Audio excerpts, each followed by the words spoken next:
Doctor Amol कोले please. धन्यवाद speaker ma'am. जैसा कि मेरे सहयोगी सांसद साथियों ने इस बात को उजागर किया है, जो पहले बात बताई गई थी 2,23,000 करोड़ की राशि हेल्थ को अलॉट की गई है, लेकिन वास्तविकता में ये उससे मात्र 32% यानी कुल 71-72 करोड़ की राशि ही हेल्थ एंड फैमिली वेलफेयर के लिए आवंटित हुई है, जो जीडीपी के मात्र 1.5% है। और कोरोना की महामारी में हेल्थ सिस्टम की खामियां उजागर होने के बावजूद इतनी कम राशि आवंटित होना, केवल 1.5% मिलना, ये निश्चित ही दुर्भाग्यपूर्ण है। देश में 22 एम्स के निर्माण की जो घोषणा हुई है, उसके लिए मैं सरकार का अभिनंदन करता हूं, लेकिन उसी के साथ सरकारी अस्पतालों के निर्माण में ज्योग्राफिकल डिस्ट्रीब्यूशन के साथ साथ पॉपुलेशन डेंसिटी का निकष भी विचार में लेना चाहिए और जनसंख्या के प्रमाण अनुसार सरकारी अस्पताल बनवानी चाहिए। स्पीकर मैम, हमारे देश में हर साल सड़क दुर्घटना में 1.5 लाख लोगों की मौत होती है और 4.5 लाख लोग अपाहिज हो जाते हैं, और जिसमें अधिक संख्या में युवा तथा मध्यम वयीन लोग होते हैं। और हर रोड एक्सीडेंट में सबसे अहम होता है ट्रीटमेंट इन गोल्डन आवर। इसलिए मैं मंत्री जी से गुजारिश करूंगा कि देश के हर हाईवे पे हर 50 किलोमीटर की दूरी पे एक अत्याधुनिक ट्रॉमा केयर सेंटर बनाया जाए, जिससे कई जानें बच सकती है। स्पीकर मैम, ऐसे देखा जाए तो हमारे देश में अधिकतर टर्शियरी केयर सेंटर्स ये शहरी इलाकों में हैं, वहां पे केंद्रित हुए हैं। हमें ग्रामीण तथा निम्न शहरी इलाकों में टर्शियरी केयर सेंटर्स बनाने के लिए प्राथमिकता देनी चाहिए।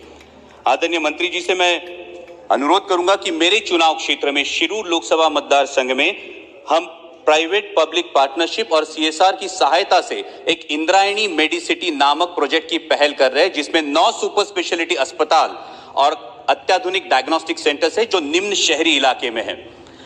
अगर मंत्री जी इस प्रोजेक्ट के लिए विशेष सहायता दे तो ग्रामीण नागरिकों के लिए अत्याधुनिक स्वास्थ्य सुविधा वाजिब दरों पे उपलब्ध करा दी जा सकती है और इसे देश के अन्य भागों में दोहराया जा सकता है। स्पीकर मैम, कोरोना की महामारी में जिन कोविड योद्धाओं ने काम किया, उनके प्रति हम सभी कृतज्ञ हैं, और इन कोविड योद्धाओं में सबसे फोरफ्रंट पर रही हमारी आशा वर्कर्स।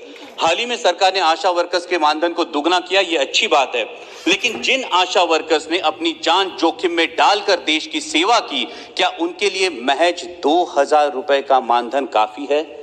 मैं मंत्री जी से गुजारिश करना चाहूंगा कि आशा वर्कर्स का योगदान, जिम्मेदारी और जोखिम को नजर रखते हुए उन्हें मिनिमम वेजेस के समान एक सम्मानजनक मानधन दिया जाए।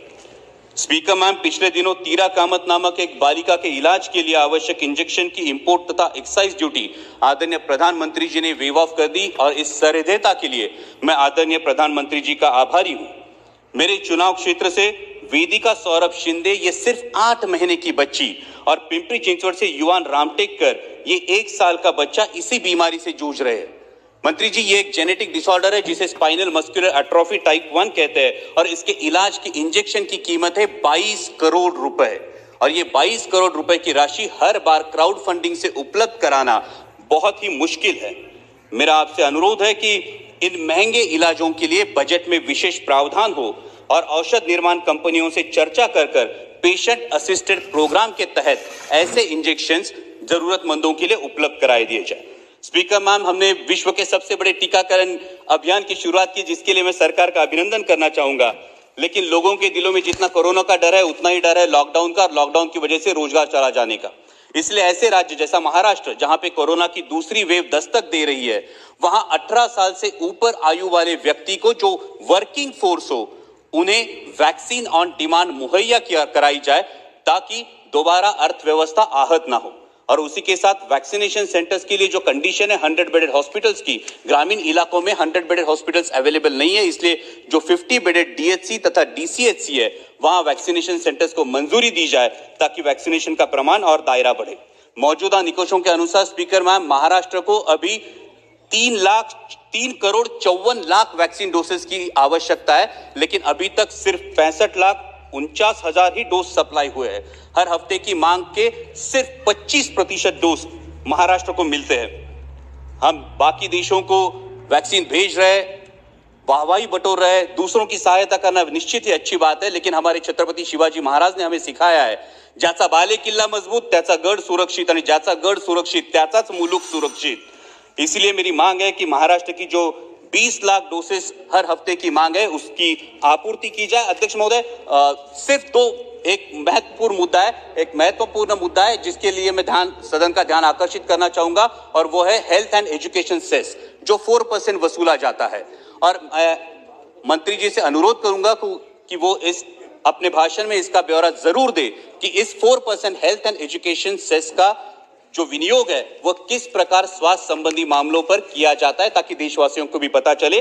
और अंत में मैम, कि कोरोना की महामारी ने हमें ये बात तो दिखा दी है कि अपनी हेल्थ सिस्टम में आमूलाग्र बदलाव की जरूरत है, जैसे हेल्थ इंफ्रास्ट्रक्चर हो, पॉलिसी मेकिंग या इंप्लीमेंटेशन हो। इसलिए IAS IPS के अनुसार IHS इंडियन हेल्थ सर्विसेज का निर्माण किया जाए, और इंडियन हेल्थ सर्विसेज का मैम अगर निर्माण किया गया तो उस विषय की विशेष जानकारी रखने वाले डेडिकेटेड वर्कफोर्स के हाथ देश के स्वास्थ्य की बागडोर सौंपी जाएगी, और तभी आत्मनिर्भर भारत की हेल्थ सिस्टम भी आत्मनिर्भर बनेगी। धन्यवाद।